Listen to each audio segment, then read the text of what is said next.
وہ سمجھتے ہیں کہ میری پاپولیرٹی ہے, مجھے ووٹ مل جائیں گے, الیکشن ہو جائیں گے. کیا کہ اگلے الیکشن ہی نہ کروائیں اور وہ اکتوبر میں جا کے اگلے سال کروائیں اور صرف پنجاب میں اور کے پی میں الیکشن کروا دیں. تو میرا خیال ہے کہ ایک پولیٹیکل آپشن تو ہے, لیکن مجھے کوئی بہت اس کے اندر افادیت محسوس نہیں ہوتی. پولیٹیکل آپشن ہے, افادیت نہیں ہے. ایک بریک کی طرف جائیں گے اور یہاں جو بات ہو رہی ہے کیا انتخاب جلد ہو جائے گا, پی ٹی آئی ابھی تک کسی موقف پر ہے. صدر صاحب نے جو تجویز دی اس کا مطلب بھی یہی ہے کہ آپ ایفرٹ ساری لگائیں, بات کریں اپریل مئی میں. فواد چودھری نے کچھ دیر پہلے والی گفتگو میں پھر یہی کہا ہے, اور عمران خان صاحب نے بھی گزشتہ انٹرویو میں کہ ان کو لگ رہا ہے کہ اپریل میں انتخاب ہو جائے گا. بریک کے بعد گفتگو کریں گے کہ کیا واقعی اسمبلیاں تحلیل نہیں اور اپریل میں انتخاب آنے کو ہیں. اس بریک کے بعد اسٹریٹ ٹاک میں ایک بار پھر خوش آمدید. جس سوال پر ہم بات کر رہے تھے, حکمراں اتحاد نے پرویز الہی کے خلاف پلان بی تیار کر لیا. عمران خان کی حکمت عملی کے لیے مشاورت. کیا عمران خان آئندہ انتخابات سے پہلے اسمبلیوں کو تحلیل کر پائیں گے؟ وجاہت صاحب.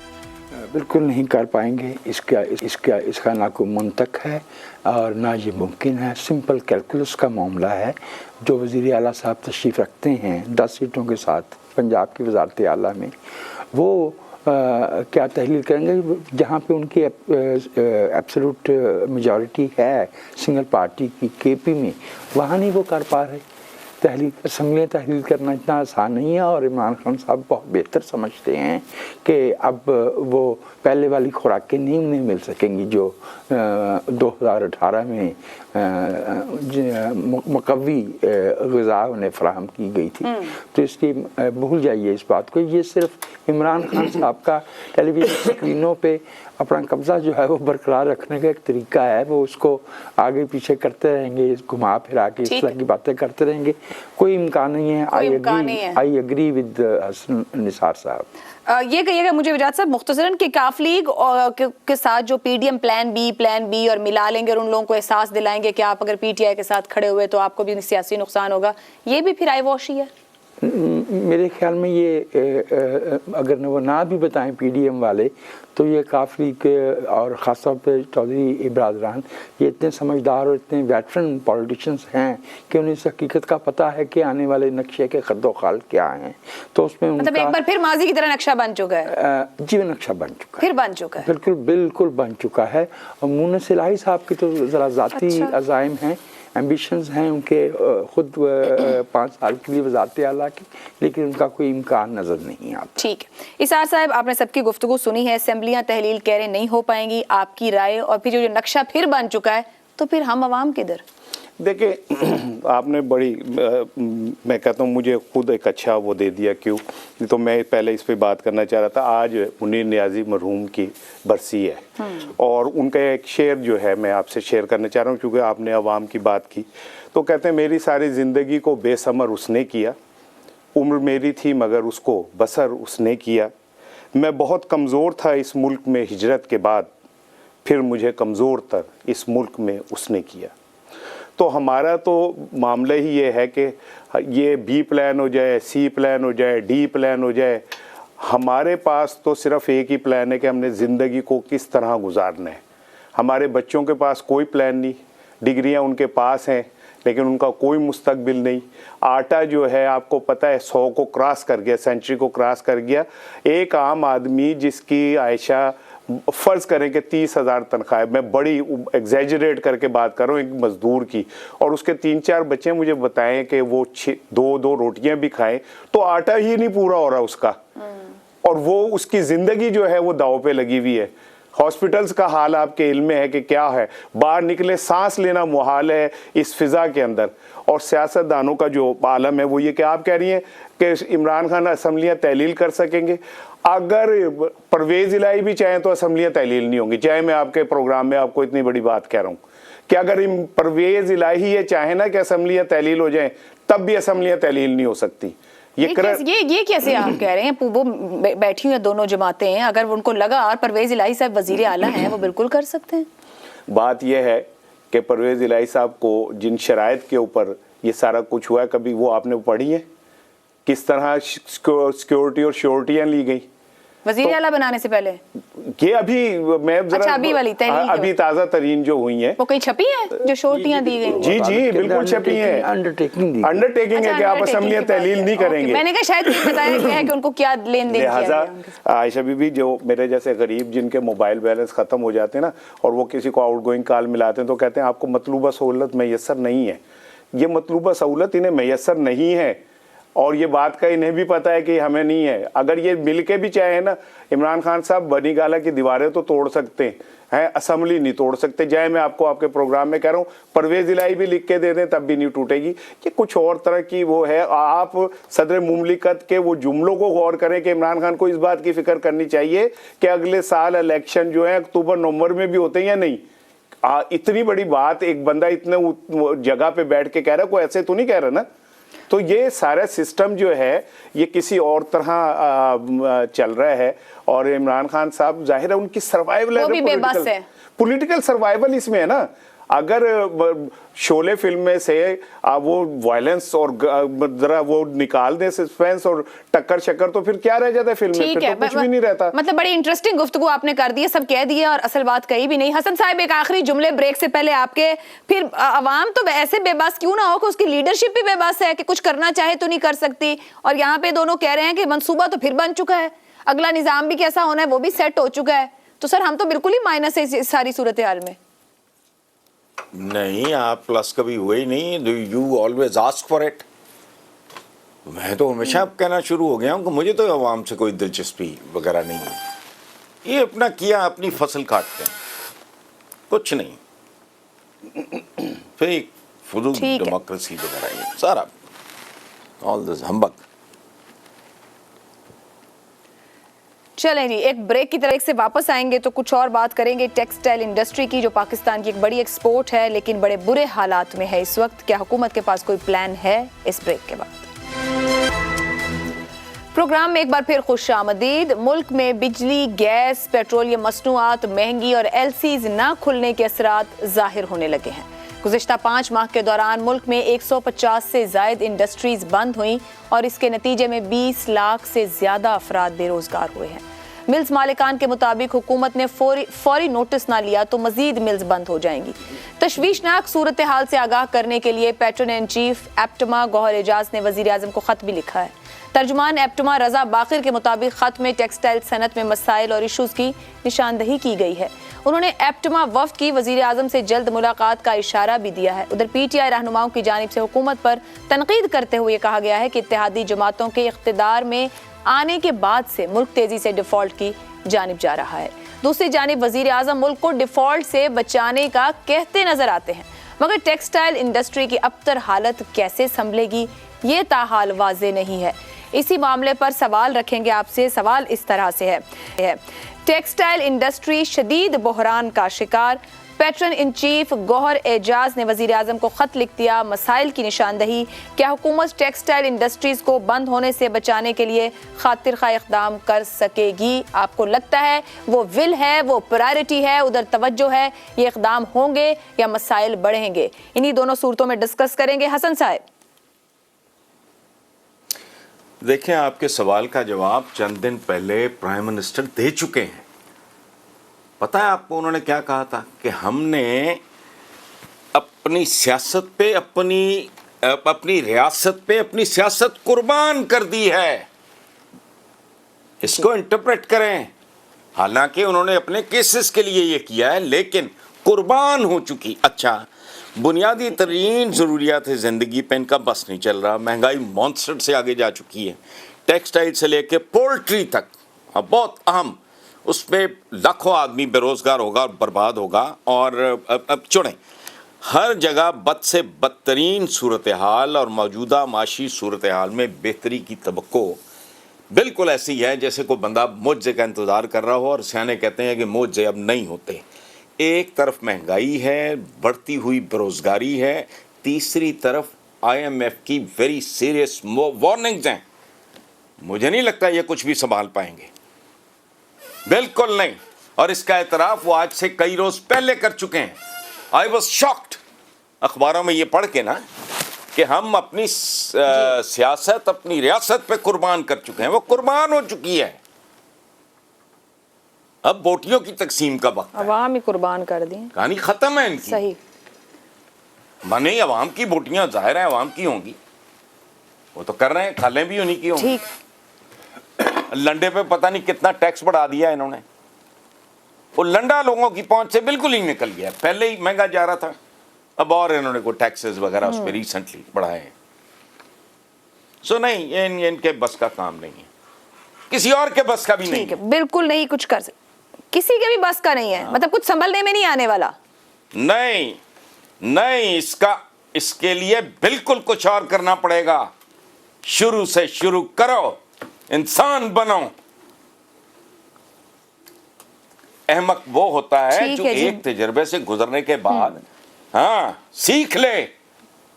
بار بار ایک ہی تجربہ کر کے آپ سوچتے ہو کہ اگلی بار رزلٹ مختلف ہوگا. How can it happen? ان کے بھی نہیں, کسی اور کے بھی بس کی بات نہیں ہے. بنیادی جوہری تبدیلیوں کی طرف آؤ. شہزاد صاحب, حسن صاحب کہہ رہے ہیں کہ سیکھنا پڑے گا, جو کچھ غلطیاں ہوئیں اور شروع سے شروع کرنا پڑے گا. ایک فگر ہے پچھلے سال اکتوبر 21 کا ٹیکسٹائل ایکسپورٹ کا $1.60 بلین تھی, اور ابھی اکتوبر 22 میں وہ $1.33 بلین, 16 to 17% لاس ہے. اور جو جولائی 2022 کی رپورٹ ہے وہ بتا رہی کہ $1 ارب نقصان کا خدشہ ہے ہمیں ایکسپورٹ میں. تو یہ تو اتنا بڑا فال دکھائی دے رہا ہے, بالکل سلائڈ کرو ہے ڈاؤن سائڈ پر. اچھا یہ بتائیں کہ وہ جو 1.6 بلین جب آیا تھا تو آپ کو کیا فائدہ پہنچا تھا, یا اسار صاحب کو یا مجھے یا حسن صاحب کو بھی میرا نہیں خیال پہنچا ہے, یا وجاد بھائی بھی اس سے مبرر رہے. تو یہ 1.33 ہو جائے گا تو ہمیں کیا فرق پڑے گا؟ پہلی ایک بات. دوسری بات, نہ میری ٹیکسٹائل مل ہے, نہ آپ کی ہے, نہ کسی اور کی ہمارے پینل کے اوپر. حسن صاحب کی ڈیفینیٹلی نہیں ہے, ان کا تو مجھے پتا ہے ان کے پاس بھی نہیں. لیکن حکومت میں بیٹھے ایسے لوگ ہیں, ایسی جگہوں پہ بیٹھے ہیں, کلیدی جگہوں پہ, جن کی ٹیکسٹائل ملیں بھی ہیں, شوگر ملیں بھی ہیں. ابھی تو ٹیکسٹائل کا سیزن آیا نا, ابھی تھوڑے دنوں کے بعد شوگر کا سیزن آنے والا ہے, اس کے اندر بھی یہی کچھ ہوگا. تو اس کو کیا کہتے ہیں؟ اس کو کہتے ہیں جب یہ سب کے سب انٹرسٹ اکٹھے ہو جاتے ہیں, ایک ہی انٹرسٹ والے لوگ, تو وہ ایک گروہ تشکیل دیتے ہیں جو کہ اپنے فائدہ حاصل کرنے کے لیے پھر بیک ہینڈڈ طریقے استعمال کرتا ہے. اس کو عرف عام میں مافیا کہا جاتا ہے. تو جیسا ایک شوگر مافیا ہے, اس میں ایک ٹیکسٹائل مافیا ہے. سوال یہ اٹھتا ہے کہ آج یہ کیا مانگ کیا رہے ہیں؟ یہ مانگ یہ رہے ہیں کہ ہماری ان پٹ کاسٹ جو ہے, یعنی بجلی کی اور گیس کی قیمتیں کم کرو, ان کی فراوان پہلے سپلائی کرو اور اس کے بعد ان کی قیمتیں کم کرو. ایک ایسی حکومت ہے جس کے پاس بجلی پیدا کر کے جو کرنے والے لوگ ہیں ان کو پیسے دینے کے لیے پیسے نہیں ہیں. یہ لوڈ شیڈنگ اس لیے نہیں ہے کہ بجلی نہیں ہے, یہ لوڈ شیڈنگ اس لیے پاکستان میں ہوتی ہے کہ بجلی پیدا جو کر رہی ہیں ان کو پیسے دینے کے لیے نہیں ہے, اس لیے کہتے ہیں کہ مت پیدا کرو. تو اس لیے یہ مسئلہ ہے پاکستان کا. یہ بجلی اور گیس کی قیمتیں کم کرانا چاہ رہے ہیں. ان سے سب سے پوچھیں, یہ سارے گوہر اعجاز صاحب تو بڑے اچھے باعزت انسان ہیں, ان سے بھی بڑے اس وقت بڑے لوگ آ کے بیٹھے, جو گادری بیٹھے ہوئے ہیں, جو کہ ابھی واپس آئے, باہر سے واپس آئے, جن کی یہ ملیں ہیں سب کی سب, یہ سب مل کے کیا گفتگو کرتے ہیں کہ یہ وقت ایسا مشکل ہے, ڈالر کم ہو گئے ہیں, اب ڈالر کو حاصل کرنے کے لیے یہ رستہ اختیار کیا جائے اور فوائد حاصل کیے جائیں, کہا جائے کہ ہم ڈالر لا کے دیں. ان سے یہ پوچھ لیں کہ جو ڈالر کمائے تھے اس میں سے باہر کتنے پڑے ہیں. بے شک چاہے وہ اصول کے مطابق ہی ہو, قانون کے مطابق ہو, واپس کب لے کے آؤ گے؟ کیوں لے کے نہیں آئے؟ تمہیں نہیں پتا ملک کے اندر کیا حالات ہیں؟ تمہیں نہیں پتا عوام کا کیا حال ہے؟ باہر کیوں رکھے ہوئے ہیں پیسے؟ واپس لے آؤ, یہاں پہ لے آؤ اپنے ملک کے اندر. کم از کم ملک کے حالات ہی بہتر ہو جائیں گے, شاید عام آدمی کو بھی کسی حد تک کوئی فائدہ پہنچ جائے. ڈالر کی قیمت کم ہو جائے گی, قیمتیں کچھ اس سے فرق پڑ جائیں گی. تو بہت کچھ ہے کہنے کے لیے. میرا خیال ہے کہ اس معاملے کو یہیں تک رہنے دیجئے کہ گروہی مفادات کے پیچھے کوئی کچھ بھی کرنے کو تیار ہے. پاکستان کا حامی کوئی نہیں ہے, عوام کی نظر سے کوئی نہیں دیکھتا پاکستان کو. پر ان ایشوز پہ ہم روزانہ کوشش کریں گے بات کریں, اور بار بار بات کریں کہ جیسے بات ہوئی اشرافیہ مافیا, عمران خان صاحب بھی 4 سال میں کہتے رہے کہ مجھے تو مافیا نہیں ہلنے دے رہا, چلنے دے رہا. ابھی شوگر انڈسٹری کی بھی وجہ سے بات ہوگی ہے, وہاں سے بھی ایکسپورٹ عوام کو نہیں کھانے کو دیں گے, ایکسپورٹ کرنے کے لیے پہلے ہیں. تو عوام تک کیسے چیز جائے گی؟ یہ 20 اگر میں کہہ رہی ہوں لاکھ افراد سے زائد بے روزگار ہو گئے صرف ٹیکسٹائل سے, باقی انڈسٹریز کے حالات کیا ہوں گے؟ ایک میں آپ سے بالکل سامنے کی بات ہے لیکن پھر بھی دہرائے دیتا ہوں کہ ٹیکسٹائل ہماری ایکسپورٹ کا سب سے بڑا حصہ ہے. یہ تکیے اور یہ چادریں ہی ہیں ہمارے پاس بیچنے کو دنیا کے لیے. 80 ارب کی امپورٹ تھی اور 30